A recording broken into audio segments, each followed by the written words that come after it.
are familiar with the chakras also know that each of these chakras have their own color. That's because it is represented by a certain frequency of light. So in the frequency of visible light, the chakras, the individual chakras have their own frequency and they vibrate in a certain frequency, and that is the color it is associated with. So which is why I've just represented them in their regular rainbow with rare colors, starting from red, going down all the way to violet. So as the child is developing, it comes into this world with the hope that it will be given its ideal rights. There are certain rights at each of the developmental stages that the soul hopes and expects when it comes down into this world. But we don't live in an ideal world. But then it was created, or it was meant to be an ideal world. So we have certain rights when we come here. So when we are born, we have a right to be here. We have a right to have a certain amount of space for ourselves. We have a body, so we need space for the body. And when we have the body, when we have space for our body, we need shelter, we need warmth, we need nourishment, we need food. We need someone to take care of us. We need nurture, we need nourishment, we need shelter, we need protection, we need safety, we need security. As babies, we come into this world completely trusting our families because we believe that our right to be here and our right to have whatever we need in the initial years to keep the physical body safe and growing will be given to us. And it's usually provided by the family. So the responsibility of developing the root chakra and to have a healthy root chakra lies in our initial years of nurturing, initial years of our upbringing. The kind of shelter, warmth, nourishment, food, protection, safety that was given to us in the beginning of our life. And once we have what we have, like space and food, and our parents have taken care of us, we have been given clothes, we have been loved, we have been nurtured, and in times of illness and sickness, we have been taken care of by the family. We start growing and we start moving. So children start moving. So they have been taken care of, they're safe, they're alive, they're being kept alive, nurtured. So now it's time to move and explore the world, isn't it? So you start feeling, the baby starts feeling and it starts exploring its world. It starts to move, it starts to crawl, it starts to stand up and slowly take a few steps. It wants to explore its world. So that's the time when it wants everything around it. It goes and grabs everything that it can lay its hands on. It moves from one point to another point. So this is the time when the second chakra unfolds because you have a right to feel, and when you feel something, there's a desire of wanting.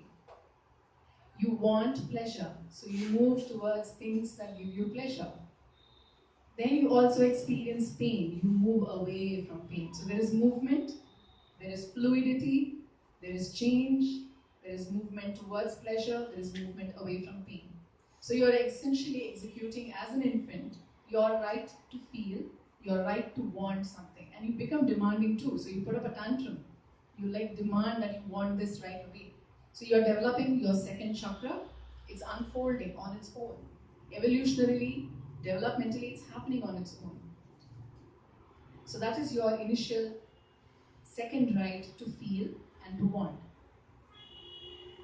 Then after some time, when the child develops the concept of language, it develops words, it understands a few things that are going on around, and it has already started forming concepts of what it wants, what it does not want, what it feels, gives it pleasure, what gives it pain. It develops a sense of communication through language, and that's when it also decides to express it and act upon its desires. It wants something, it will act upon it. This is in terms of the infant developing its own autonomy between the ages of 2 and 4, where you may be able to relate to some of your children, grandchildren, if you go back and relate to the children that you have in the household, how demanding they can be between these years when they want something, they act upon it, they will go get it. So they develop this whole sense of autonomy. And I think people of late kind of say that, parents also come and tell that children are so demanding. They have a sense of likes and dislike already. They're already making their choices, what they like, what they don't like, what they want to eat, what they don't want to eat, which color suits them, what kind of clothes they want to wear, what program they want to watch, where they want to go, where they don't want to be, who to talk to. They have their choices, they have their likes and dislikes.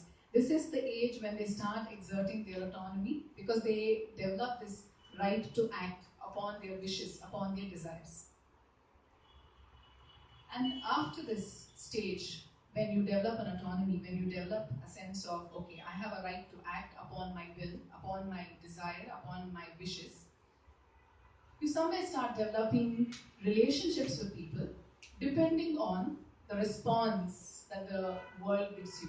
When you act, there is an act which makes you popular, likable, loved, appreciated, approved, and praised. And there's also this negative criticism, rejection, disapproval, and people saying, no, you're not supposed to do it, and feeling that, no, I'm disappointed in what you did. So the child develops a sense of, okay, there is an action, there is a response to actions. So if I have to survive in this world, and if I need to have good relationships in this world and survive in an interdependent society and life, I need to make relationships which are pleasing, which make me feel good about. So you develop a sense of giving and receiving, and your anahata slowly starts opening up. You start connecting with loving relationships like your parents, your elders, especially grandparents, who are loving and giving and pampering. So you somewhere start developing certain actions which will also make that response more common. When you do something, when you're appreciated and loved and you become popular, you tend to repeat that pattern of behavior. And when you do something and when you're rejected and when you're criticized, you tend to kind of stop doing that. So you develop a sense of what you should do, what you shouldn't do, depending on how the world responds to you. And that's also the time when both Manipura and Anahata are acting in sync with each other, and you develop a sense of relationship, and social behavior develops from that age. And that's usually the school time, when children go into school, and developmentally the ages of primary school into secondary school. And this is a right that everybody exerts, to love and to be loved. You also develop loving relationships, and also you have this right to be loved by others. So that's when this whole development happens, or at least the anahata starts unfolding to experience these things. Then, of course, as you grow up, as you develop understandings, as you develop and connect with your own creativity, you want to go out there into the world and express your truth. Something that you're experiencing, something that you're feeling, you want to express. So you express that through your throat center. To be able to have this right to express your truth is the right which the Vishuddha center or the throat center holds, which is to speak. To speak your truth and to also hear the truth. We have a right to hear the truth as well. In families, when discussions happen, when children are walking into discussions which adults are having, it's usually common experiences. Two adults are talking, I don't want you to be here. And when two adults are talking, when the child asks what is going on, the child is essentially expressing its right to know the truth, to hear the truth, and to also speak its own truth about how they feel about this whole experience. So, in a very ideal, nurturing, loving environment, usually the adults are able to communicate it to the child and express it to the child in their own way, without lying, without false promises, without saying, no, no, no, you didn't hear this. We didn't talk about this. You're not supposed to ask these questions. So you're denying the right of the child to hear the truth as well as speak its own truth. So that is the right that the Vishuddha holds. And of course, the Ajna Chakra, which has got to do with vision, with your eyes.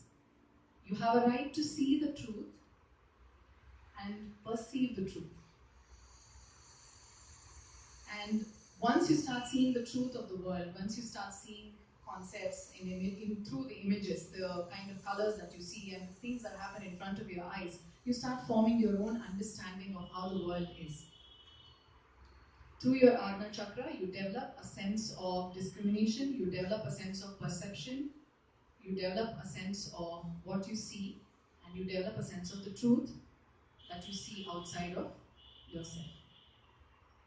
And we have a right to know in the Sahasrara, which is the crown chakra, the right to know the truth, the right to know and also experience the divine in its own way. And anything that is going on in this world and in this universe, all of us come with the right to know. We already know, but it's just that through our journey in this physical body, whatever we have unconsciously connected with,